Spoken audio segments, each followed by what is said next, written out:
It has been over 12 hours since the Benidorm Fest results have happened, and I have not gone on social media since, out of fear of the Spanish fans.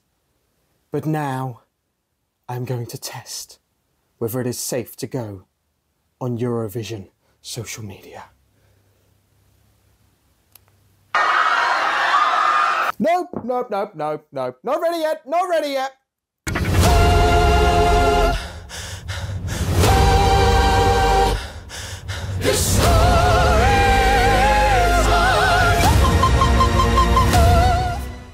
Hello everyone and welcome back to another video on the ESC Harry channel. I hope you're all doing very well indeed. Today we will be reacting to Spain's entry to Eurovision 2025 in Basel.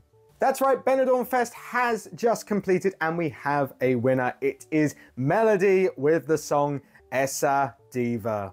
Now, as many of you will know, I have already reacted to all the songs from Benidorm Fest this year. Feel free to check it out in one of these corners, which I still don't know which one it is. And throughout the week, I have been watching the Benidorm Fest semi-finals, so I have seen all the performances. I didn't get a chance to really watch the final. I was busy with just other selections that were on, like Belgium, for example. But I did catch the results at the end, and obviously that does mean I have seen MacLeod's semi-final performance, so I don't know about any changes, if any, to the final performance. That being said, as I am aware of the staging and the song, this will be more an analysis like many of my national final winner reactions are on this channel. But before we get into that, make sure to like this video if you enjoy it, subscribe if you are new to ESC Harry, and comment down below, what are your thoughts on Spain's entry for Eurovision 2025? Just based on the fact it's Spain, let's try and keep it down to 3 lines of text, if possible. I know that's hard, but let's try, guys. With that being said, let's get to reacting. Okay, so hitting play in 3, 2, 1, go.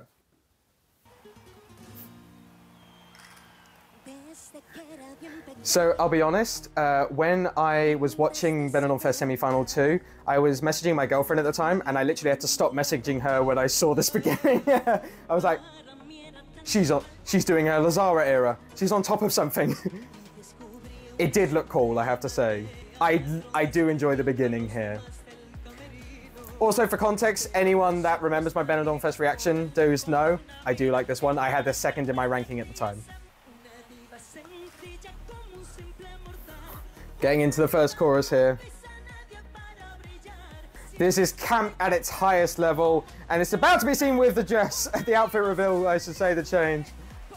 The first minute of this is probably my favorite part. It's so camp, so extra, and it's just like, of course it is. It's Esa Diva. And she's also in like her own like throne there. It's very Angelina Mango from La Noya last year. Obviously, I would never disrespect you, Lord Mango. Your throne was better. I will say, her vocals seem to be better than they were in the semi-final performance. This is the final one I'm watching currently. I may be speaking too soon because the big notes haven't happened yet, but so far, so good. This part here where she's dancing around all the backing dancers reminding me a little bit of Austria's dance break in We Will Rave last year. It does have a very nice sing-along anthemic feel. Is it the most complex thing in the world? Absolutely not. And we will come on to that in the analysis after. But it's still enjoyable. Dance break. Not the most remarkable dance break. This shot was cool. The circle round there, that was very cool. That's a memorable moment. The note's better. The note's better tonight. She could get away without looking like she's about to squat down and do something, but, you know, let's not be picky here, guys. Pyro! It is just a load of fun. Although she does now look uncomfortable hitting the... What the flipping heck? Why is she doing that with her hair? So extra. That's a very good finish with the flip as well. And listen to that crowd. We'll get onto that crowd in a sec. But yeah, they love it. They love MacLeod. And the Teleboat loved MacLeod as well. She won that back quite convincingly. Right, that was Spain's entry for Eurovision 2025. Right, so that was my reaction to Melody Esa Diva, Spain's entry for Eurovision 2025. Now, I sort of, when thinking about this entry as the Spain winner, I sort of have three sides to my brain. I say there's like 2.5, because there's like two polar opposites and then there's one sort of meeting in the middle. The first side is my personal brain, or the personal side, I should say. On a personal note, I do love this song. It is one of my favorite entries from Spain in recent memory. Definitely prefer it to last year. Anyone knows my thoughts on Zora will know it's not a hard task, but it is a task that Spain did beat this year. Yeah, I would just say it's fun, anthemic. It puts a smile on your face. It's got a lot of qualities which I enjoy in music. Is it the most adventurous thing in the world? No, but it's just something I enjoy, and I can't quite put my finger on it. It's just got a familiar sound which, you know, I personally connect with. Then we sort of have the middle part of the brain, which is a mix of the personal brain and the critical brain, and sort of the contest brain, I should say. It's sort of in the middle there. I've seen a few comments on this winning. A lot of people aren't optimistic for Spain's chances. I'd say mainly outside of Spain. I mean, to be fair, a little bit in Spain as well. Spanish fans, I'm sure, will comment down below their thoughts on how this will do in Basel. I would say that it's harsh. I would say that the comments on this are harsh, because I think there's been way more criticism of this compared to like Zora last year, which I always thought was going to crash and burn. And then people were defending that one quite a bit from what I saw. Like, they didn't think it was going to win or anything, but people were like, well, we don't care, we love it, so we're sending it. There's been a bit less of that this year, which I think is a bit harsh compared to Nebulosa. I think Melody has a better song.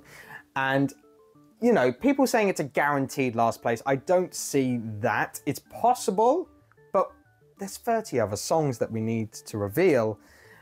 You just can't predict stuff like that this early on. That being said, we get to the contest brain now. Objectively, I don't think this was the best choice for Spain's result at Eurovision. I think if we're going off the overall package from Benidorm Fest, the best performance and just overall song was Jacobello VIP.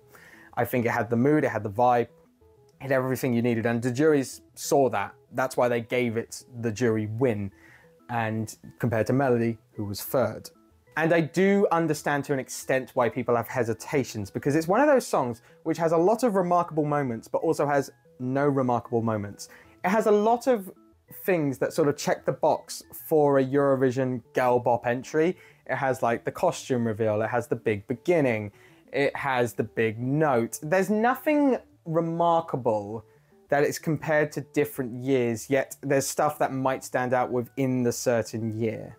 At the end of the day, it's just one of those entries that people are used to and have heard before. And also it's one of those entries that Spain have sent similar style before and haven't done as well. At the end of the day, unless you're gonna send something that is of Chanel quality in terms of the choreo and the styling, which, while I personally like this, I don't think it's of that level, you are not gonna do as well. Only one bop usually does well a year, and I don't think it's gonna necessarily be Spain unless the quality of girl bops this year is of a weak level. So overall, obviously this doesn't have to focus on qualification, it's already in the final. I would say if it flops with televote, that is a massive concern. I think that's where it's going to get most of its points. The juries, I'm not sure how much love they're going to give this. They struggle with girl bops unless it's the tip top.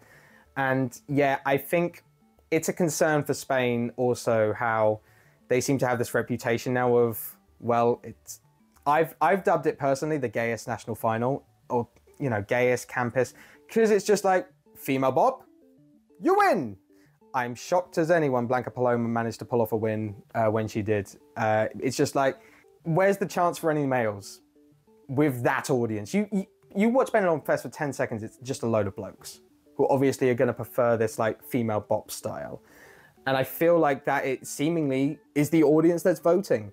So while I personally love the song, I can appreciate people saying it's not the best choice for Eurovision, because even I said in my reaction video, I personally love this song, I wouldn't pick it for Eurovision. Because it's great for Euroclub, lovely for Euroclub, can't wait for it to play at Euroclub. But for Eurovision itself, I'm not sure with Spain. But anyway, that is my opinion on Spain, but remember, my opinion is not the correct one, it is just my opinion. Let me know down in the comments below, what do you think about Spain's entry for Eurovision 2025? How do you think it will do in Basel? Once again, make sure to like this video if you enjoy it, and subscribe if you're new to EC Harry so you do not miss any Eurovision 2025 content. All that's left for me to say is I hope you enjoyed this video, and I will see you guys next time for another video on this channel. Take care, guys.